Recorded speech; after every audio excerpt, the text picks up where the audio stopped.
Bertie! Bertie, it's Pam! Darling, she isn't here. Jerry, she is. I know she is, and we have to get in there. Something's happened to her. Mr. and Mrs. North, starring Richard Denning and Barbara Britton.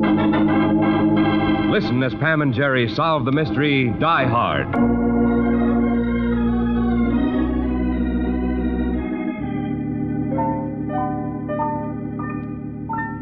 September is a time of many things, of turning leaves and returning vacationists, of homes suddenly grown quiet, and schoolyards and campuses come back to life. And September is a nostalgic time, a time just made for a person like Pam North to revisit a place like Colfax College. Jerry, listen. The chapel bells. O Colfax, we love thee, thy towering trees, thy hallowed halls, thy fields of golden flax. Flax? Golden flax, Colfax, it rhymes. It does. O Colfax, we love our alma. Oh, Pam. Darling, what's the matter? That song, I never hear it but when I cry. Well, I don't wonder. That song's enough to unnerve anyone. Jerry. The music I can stand, but those lyrics... It's not what the lyrics say, it's what they mean. Okay, darling.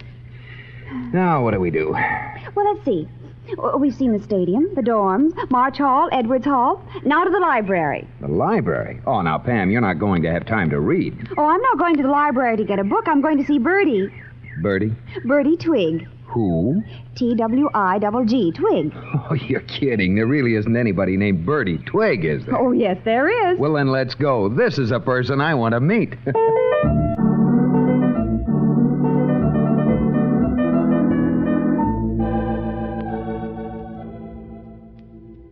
No, Nancy. No, dear. I'm sorry. But cheapers, Miss Twigg. Very sorry, but a rule is a rule. After all, that's why rules are made. Yes, but... Adult books are for adults. Children's books are for children. That's the rule, dear. But I'm not a child. I'm 13. 13. Yes, I know, but... Well, a book like this, oh, my. Why, I haven't read this even at my age. You run along, dear, and... Oh, Mrs. Turner, good afternoon. Oh, hello. Are you, looking for someone, Mrs. Turner? What? No. Well, if there's anything I can help you with... Thanks. The new fiction is over by the... I know. She sure hangs around here a lot all of a sudden, don't she? What? Mrs. Turner, she comes in here almost every day. Oh, yes. Yes, she does. She sure must take out a lot of books. As a matter of fact, she never... No, it can't be. What's the matter, Miss Twigg? But it is. It is Pamela. Hello, Bertie. I can't believe it. I just can't believe it. Pamela Saunders. Oh, not Saunders anymore, Bertie. North. North? Yes, of course, North. And this is your husband. Jerry, this is Bertie Twigg. Oh, how do you do, Miss Twigg? What a wonderful, wonderful surprise. Guess I better go now, Miss Twigg. Put that book back, dear. Okay. Now, you two come right into my office where we can have a nice long chat. I want to hear all about... No, wait. Here's someone you must meet. Oh, a professor. What? Oh, yes, Miss Twigg. Professor, I want you to meet Mr. and Mrs. North. Pamela, Jerry, this is Professor Markham. Nice meeting you, Professor. Pamela is a graduate of Colfax, Professor.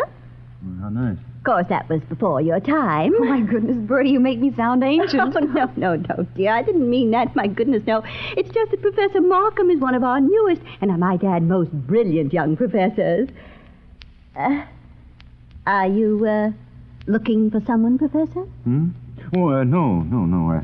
Well, I'm happy to have met you, Mr. and Mrs. North. I'll go back to the stacks and browse around, Miss Twigg. The new fiction is over by the... Bertie. Oh, Pamela, Is there anything wrong, Miss Twigg? Wrong? No. At least I don't think there is.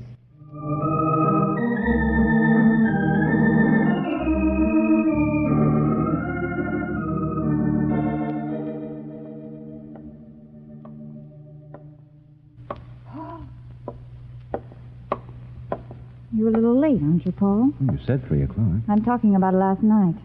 Oh. Why didn't you meet me? We can't talk here. Where were you, Paul? We can't talk here, Mildred. Then let's go somewhere where we can. Well, I have to be back on the campus in a few minutes. Quit stalling. Keep your voice down. I'm not going to go on like this. Now, Mildred, please. I'm going to tell Cliff about us. No. Mildred, listen. Something's come up that makes it absolutely imperative that no one find out about us temporarily. What's the excuse this time? I had dinner last night with Peter Carlisle. He's chairman of the board of trustees for the college. Well, That's why I couldn't meet you. go on. Well, Carlisle told me, in the strictest confidence, that the presidency of the college may be vacant within a month or two, and that there's a very good chance that I may get the appointment. You? But I'd never be considered if you asked Cliff for a divorce now. The publicity would... Hello, Mrs. Turner. Hello, Professor Markham. This is too risky. Can you meet me tonight? Yes. 8 o'clock? Pilot Rock? Yes. I'll go out first. All right. And you remember Tommy Lawson, Pamela? Well, he... Oh, excuse me. I'd like to take out this book, Miss Twig. All right, Professor. The Psychology of Murder. What? The title of the book. The Psychology of Murder. Oh, so it is. Well, if you picked up the wrong book and want to change it... No. That's all right. I'll take it. It might be very interesting.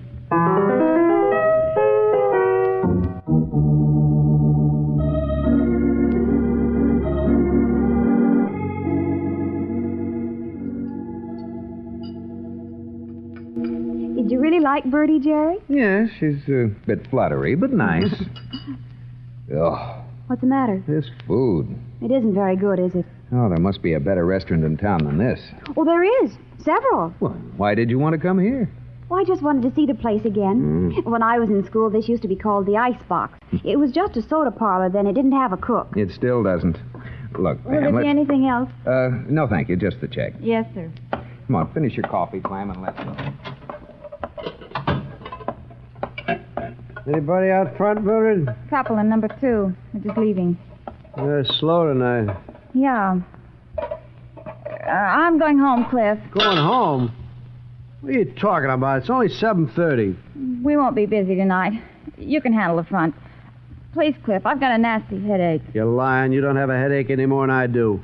And you're not going home. What's the matter with you? I'm sick of this. That's what's the matter. Sick of what? Who are you meeting? What? You heard me. No, for crying out loud. Stop lying. Stop yelling. Those people out front can hear. Let him. Answer. Let go!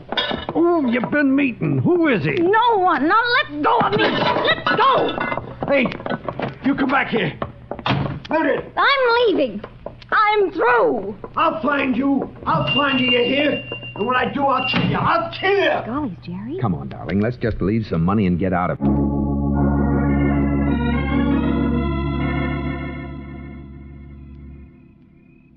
When I went out the door, Cliff was yelling, "I'll kill you, I'll kill you." Sounds like a delightful little scene. It was horrible, but...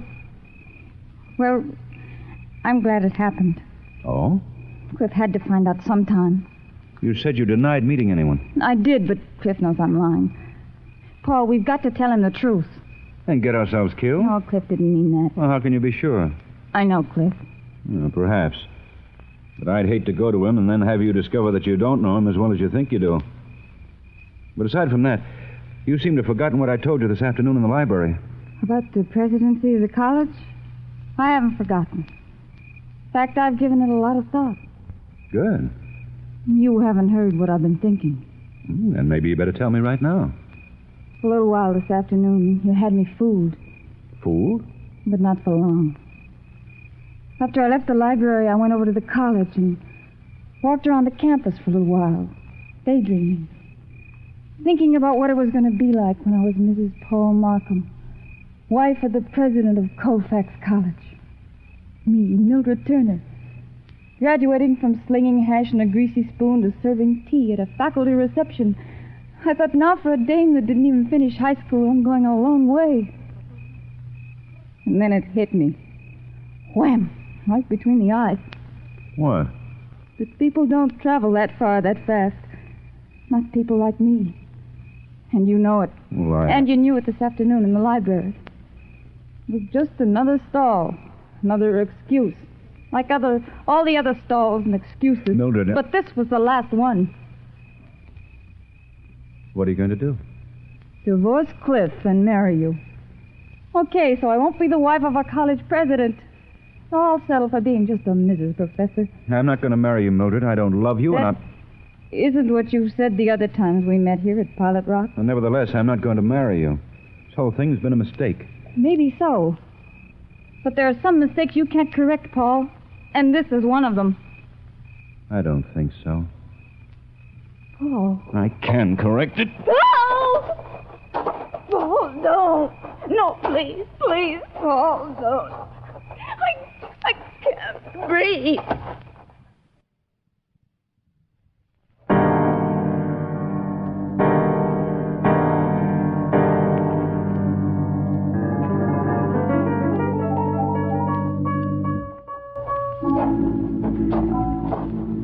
Here we are. Gollies, I'd almost forgotten how beautiful it was up here. Oh, I gotta sit down. Oh, doesn't Pilot Rock have a lovely view? Yeah, so do picture postcards. And you can get them in a drugstore. Oh, you. Complain. I warned you when we planned this weekend that I was going to do all the things I did when I was in college. Yeah, well, you certainly are. Thank heavens you weren't on the football team. Oh, come on, you old grouch. Oh, where now? Down the road. Road? Well, how did anyone get a road up here? With parachutes? Well, it's not very steep on the other side. Oh. Pam. Yes? Pam, dear, No, I won't ask that question. What question? Well, why, if there's a road, we didn't drive up instead of climb? Oh. See, here's the road. Yeah, and a very good road. Uh-huh. Jerry, what's that down there in the grass? Hmm? Where? Well, there, it looks like a book. Oh, let's see. Well, that's what it is. Yeah, The Psychology of Murder.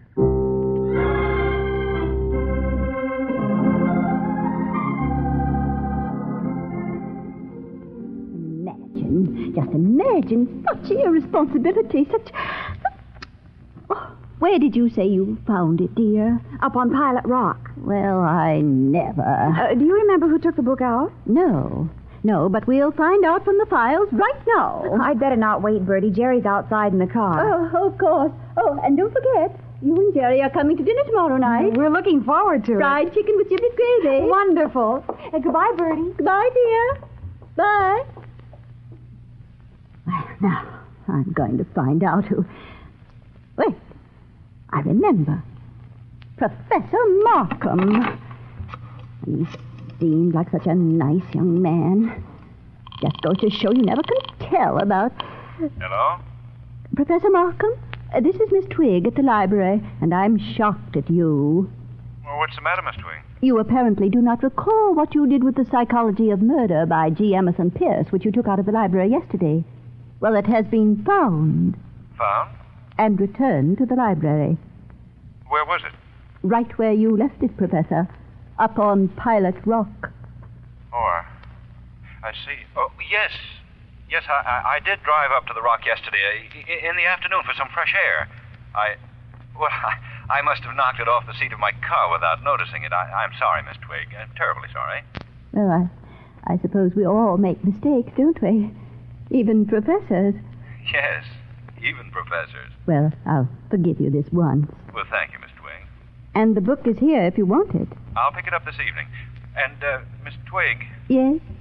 I'd appreciate it if you didn't mention this to anyone. I wouldn't want to get the reputation for being an absent-minded professor. Dear, I hadn't thought of that. That is all funny, isn't it? Well, don't worry, Professor. This will be our secret. Just ours. Goodbye. Well, now he's probably a nice young man after all. Afternoon, Miss Twigg. Hi, Sheriff Conway. Good afternoon. Good afternoon. I'd like to ask you a couple of questions, Miss Twigg. Why, certainly, Sheriff. Of course.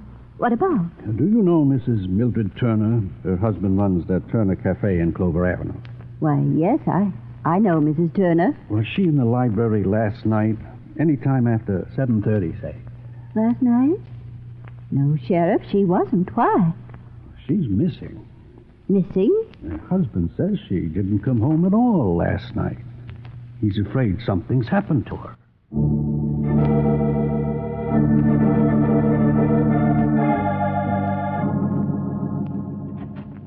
Hi, Sheriff. Hello, Dan. Find out anything? Nothing. Been all over town, everywhere. Even to the library. No one saw her. Mr. Turner go home? A few minutes ago. But there's a Mr. and Mrs. North waiting for you in your office. What do they want? Didn't say. Well, you better go out and have your dinner, Dan. Okay. You folks want to see me? Sheriff Conway? Yeah. We're Mr. and Mrs. North. We heard over at the hotel that a Mrs. Turner, the wife of the man who owns the Turner Cafe, is missing. Do you know anything about Mrs. Turner? Well, nothing that you may not already know, but we thought we'd better tell you anyway. You see, we had dinner at the Turner Cafe last night, and we overheard Mr. and Mrs. Turner having a pretty heated argument. What about? Well, from what we heard, it sounded like Mr. Turner was accusing his wife of meeting some man. And Mrs. Turner finally went storming out with Turner yelling that he'd kill her. What time was this? About 7:30. Well, I wouldn't take it too seriously. Oh, I'll ask Turner about it, of course, but now that I know about this fight, I figure Mrs. Turner just went off somewhere in a huff. Turner will probably be hearing from her in a day or... Oh, excuse me. Conway speaking. Yes, Phil. What? Where? Yeah. Okay, I'm on my way. Well, looks like I was wrong. Wrong? About what? About not taking Mr. Turner's threat seriously. She's dead. Murdered? Yeah. Phil Bates found her body lying in the underbrush up on Pilot Rock. She was strangled to death.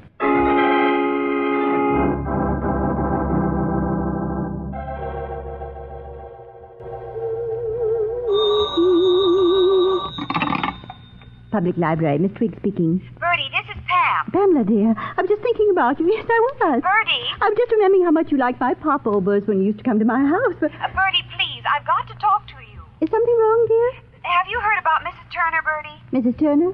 As a matter of fact, I have, yes. Sheriff Conway came into the library this afternoon and... Bertie, she's dead. She was murdered. Murdered? But that's impossible. Why, just yesterday she... Murdered? Oh, my... Bertie, listen. The book that Jerry and I found and returned to the library. Yes? Well, it may be a clue to who murdered Mildred Turner. What? Well, Jerry and I aren't sure. We haven't even told Sheriff Conway about the book yet, but... No, dear, you're wrong. Why, it's unthinkable. Bertie, will you please... Bertie! Good evening, Miss Twig. Bertie! Good evening, Professor. Bertie! Pamela, dear, I'll have to call you back. But, goodbye, dear. I came to pick up the book, Miss Twig. Book? Oh, yes, book. Now, let's see. Where did I... Oh, here we are. Thank you. And again, my apologies. Oh, that's perfectly all right, Professor. Oh, my goodness, look at the time. 8 o'clock. Closing time? Yes. Well, I won't detain you since I seem to be the only one here. Good night, Miss Twig. Good night, Professor. Oh, Miss Twig, about the book being lost. It's still our secret, isn't it? Oh, indeed, yes. Yes, indeed. Oh my, yes. Miss Twig. Hi, Professor. Oh, jeepers, Miss Twig, have you heard about Mrs. Turner? Nancy, dear. She's been murdered. Honest, she was strangled to death. Strangled. They just found her just a little while ago up on Pilot Rock. Nancy. She was under some bushes, absolutely dead, with her eyes wide open and her tongue... Nancy. And Mr. Turner's been arrested, and... Oh, isn't that exciting? Jeepers, I better go home and tell Dad and Mom before someone else does. Bye, Miss Twig. Nancy. Bye, Professor. You know, don't you? No, The book and Mrs. Turner, both found on Pilot Rock. That's why you're so nervous. I don't know what you... Give me your keys. What are you going to do? I'm going to close up for you. Give them to me. Oh. Thank you. Now it's... Don't touch that phone. Let it ring.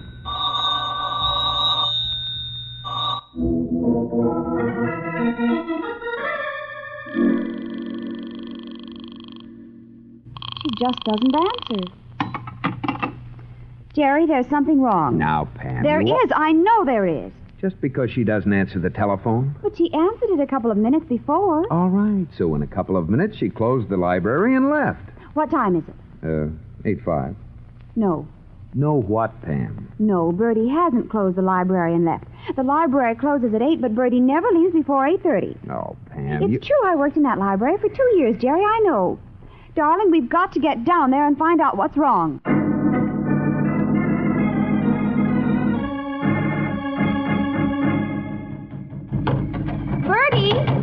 Bertie, it's Pam. Darling, she isn't here. Bertie! You can see for yourself that the place is pitch dark. Come on. Where are you going? There's a side door. Hardly anybody knows about it. I want to see if it's unlocked. Pam, if the front door's locked, then the side door will be locked. Here. All right, try it. You'll see for yourself that it's unlocked. Come on.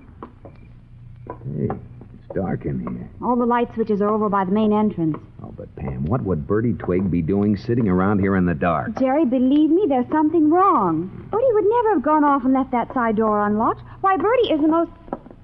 Jerry, look. Where? Over there on the floor. Holy... Bertie! Bertie! Oh, Bertie. I'll get the lights. Jerry, she's... Jerry. I heard it. It came from over there. There's someone back in the stack. I'm going to take a look. You telephone the sheriff. I want to go with you. No, Pam. Telephone the sheriff. Oh, all right, but be careful, darling. Yeah.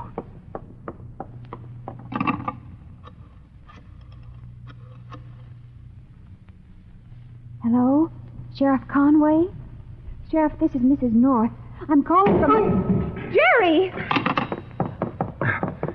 Jerry! I'm all right, Pam. Well, what happened? Somebody jumped me. A man. Didn't you see him? No. You would have if he'd gone out the side door. Then he must still be in here. Unless he got out a window. There aren't any, not on the first floor, except small ones up above the stack. Now, let's get some lights turned on. Here are the switches. Okay, now let's close the side door and he won't be able to... Jerry! What? Look, climbing up that bookcase. He's the one Bertie introduced us to. Professor Markham. She's trying to get out that window. Jerry, the bookcase is tipping over. His weight's pulling it over. Markham, look out! It's falling! Get back, Pam! Come on, Pam. He's pinned under the bookcase. And we'll never be able to move it. A steel case like that must weigh a ton. Markham! Jerry! Oh, there's no hurry about getting him out. He's dead. Oh. What was that? I don't know. It sounded like... Bertie! Bertie! Oh, Jerry. Darling, she's alive. She's all right.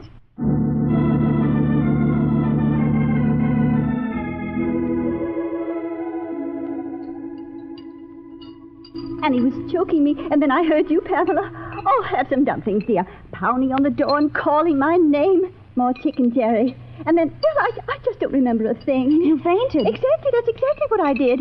Potatoes, anyone? And Markham must have thought you were dead. Oh, that man, that horrible, horrible, horrible man. Do you know what he was going to do? He told me himself. What? Pass it, Jerry the gravy, dear. That book you found up on Pilot Rock. What about it? Well, after he killed me, he was going to take the book and destroy the record of it in my files. So it could never be traced back to him. Exactly, dear, exactly. Do have another popover, Jerry.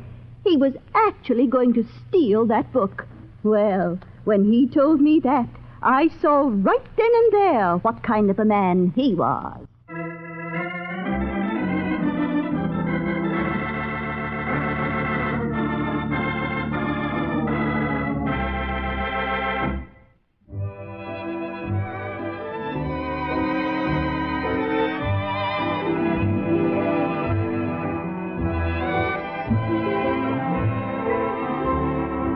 The Adventures of Mr. and Mrs. North are brought to you through the facilities of the United States Armed Forces Radio Service.